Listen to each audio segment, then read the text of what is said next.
this is a battle in the second round of the blue tournament. It's Wingman commanding Tylis and Jonasnee commanding Rome. Schlacht von Nemetakum. So this is German, I assume. Gotcha! Get For Tylis, we have, let's see, 6 tribals, 2 Oathsworn, I guess. Yeah, 6 tribals, 2 Oathsworn, 4 Celtic Light Horse of all things, and 2 Raiding Horse. Then we have 2 Mercenary Thracian Peltasts, 2 Levy Freemen, 2 Levy Freemen on each flank, 2 Raiding Horse, and 2 Auxiliary Numidian Cavalry on the flanks, together with 2 Legionary... Oh, for Rome, we have 2 Auxiliary Numidian Cavalry. We have 2 Legionary Cavalry, a total of 4 Legionary Cavalry.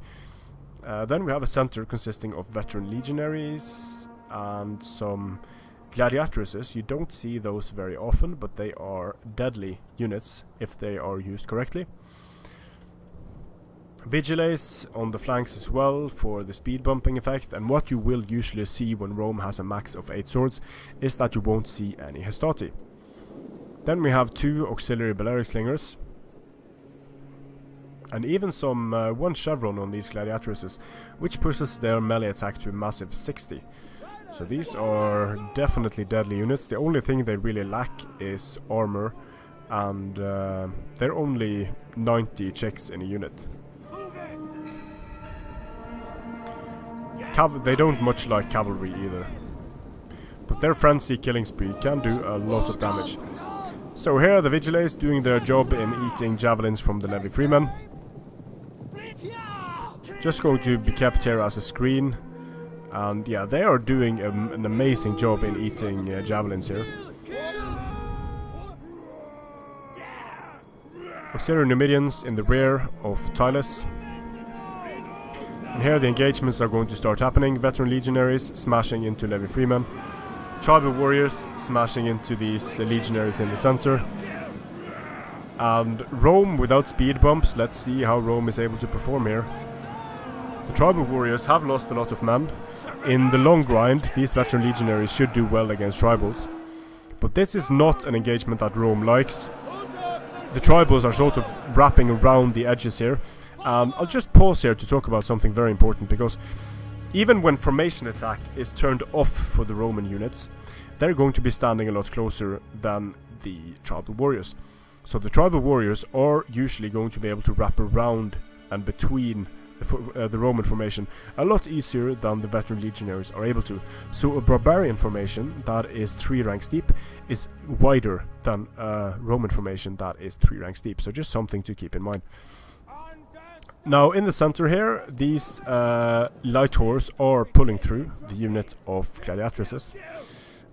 There's just no other way to put it. I watched this replay multiple times because I was asked to check for replay, check for pull through, and I wasn't able to show it well here. But I believe the rules are that if 80 to 100% of a unit is knocked down, then you can pass through.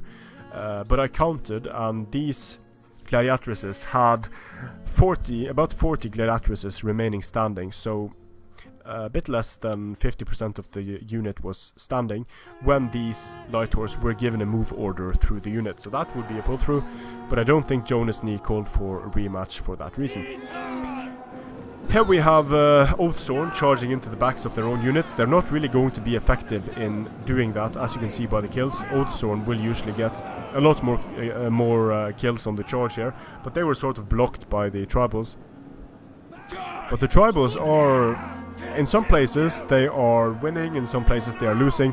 They are a very even match for veteran legionaries, and veteran legionaries are of course more expensive than tribal warriors. So on the charge, Rome doesn't really have a good time against these tribal warriors on flat terrain. If this was on more uneven ground or in a forest, the Roman infantry would enjoy itself a lot more. Cavalry engagements here. Light horse is just going to lose to legionary cavalry. Numidian cavalry, maybe it's out of ammunition and that's why it's going for rear charges and stuff here. The gladiatresses fighting cavalry, but with their massive melee stats, they're going to do quite well as long as they don't get charged. Here they are charging into the rear of tribal warriors together with cavalry, and they should do short work of these tribals. Only 22 charge bonus for the gladiatoresses, but their melee attack is just so massive. Really, really good melee stats from the gladiatoresses. And this tribal warrior unit is getting torn to pieces by the gladiatoresses and the cavalry. In the center, things are not looking so great for Rome. There are these Oathstone units that sort of took over for the tribal warriors. Loyalty of the 10th and presence being popped, so melee defense is increasing, and these units are also unbreakable for the duration, so they're going to be able to hold out and do more damage to these Oathstone, but it doesn't look like it's really going to be enough. Here we have auxiliary Numidian cavalry being defeated by raiding horse. And these Balearic slingers haven't been able to fire for quite some time because they've been chased around. They probably should be targeting the general at this point. These legionary cavalry units are getting stopped sort of by both Thracian Peltas and raiding horse. And Thracian Peltas have 10 armor penetrating damage, so they are not easy to get rid of in melee if you only have medium melee cavalry. Then we have Balearic slingers. They're firing at the mercenary Thracian Peltas, and I'm not quite sure. Maybe Jonas doesn't want to cause friendly fire to his veteran legionaries here. Maybe it's going to start. Yeah, it's going to. No, it's not going to fire at the Oathstone just yet. It's firing at the mercenary Thracian Peltas yet. He's firing at the mercenary Thracian Peltas now. And the units in the center that had loyalty of the 10th activated are now starting to break. And then the Roman center is going down.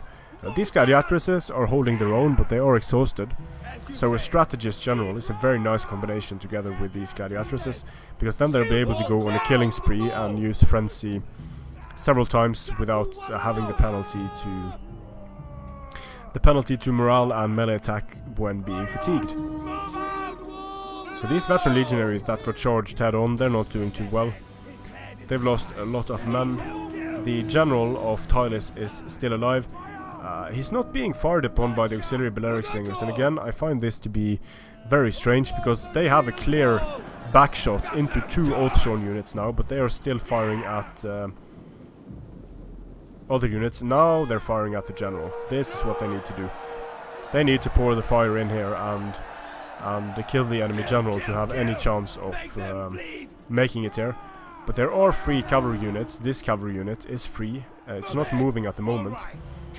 But if the cavalry units come in, they could wreck the Balearic slingers. But the Balearic slingers are getting some very nice kills here on the Oathstone general. Oathstone do not like being under missile fire at all. Legatus coming in here and charging the mercenary Thracian Peltas, narrowly avoiding getting destroyed by the javelins of this Oathstone unit. And now the Oathstone are dropping very quickly. The gladiatoresses are still holding out 100 kills. But at this point, things do not look very good for Rome. The Oathstone general, if Jonas had fired on the Oathstone general a bit more during the battle, focused fire, the Oathstone general would have been gone by now. Oathstone just get absolutely destroyed by Balearic slingers. So these Oathstone are getting destroyed by Balearics, but now the raiding horse for Tylis are coming in, and they're going to be able to destroy the Balearic slingers very comfortably. And now the Balearic slingers get caught. The Legatus wasn't able to intercept. The Balearics are off the field and charging in, presumably out of ammunition. It's a GG. So priority 1 when you're fighting barbarians, kill the general. The Balearics did get some very nice kills and 2 bronze chevrons here. The gladiatoresses did reasonably well, but I think having the vigiles on the flanks instead of blunting the charges in the center would have been very nice, and the mercenary Thracian Peltas just did an outstanding job together with the raiding horse. The tribals getting clean charges off on Roman infantry, they're going to do very well indeed. These Oathstone didn't do too well for Wingman. They did a reasonable job, but since they charged into the backs of their own units, their charge was sort of wasted. But congratulations to Wingman for advancing to the next round. Very even in terms of kills, but Rome had the smaller army. And a Legatus with 107 kills, which isn't bad at all. Strength and honor.